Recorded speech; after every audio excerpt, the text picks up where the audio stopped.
我係劉華，舊樓驗樓超高階版，幫你裝修慳返10幾萬以上。你唔信啊？買樓收樓後係咪裝修乜都做就冇事？勝負取決於小問題定係嚴重問題。留意以下呢個服務幫唔幫到你：一、高壓水窗試驗鋁窗，深層條件問題，例如戶外防水、窗開關問題、窗膠邊問題、窗架問題；二、樓上樓下單位漏水，你嘅樓上有冇漏水可能會影響到你樓客，唔驗清楚咁就關你事。三、單位本身漏水問題，你個單位本身漏水，局部性大裝修，原來最後都未必關你事，有可能樓上漏到樓下，定係你裝修完先至發現。四、大廈公契檢查，大廈公家地方漏水，你有冇本事知道點樣要管理處維修？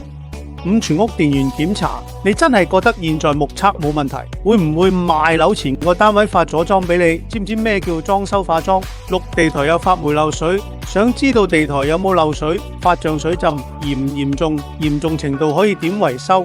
咦，以上驗樓服務適用於實用面積600平方尺內，一廚一廁，體驗價2980，驗樓優惠直至月尾。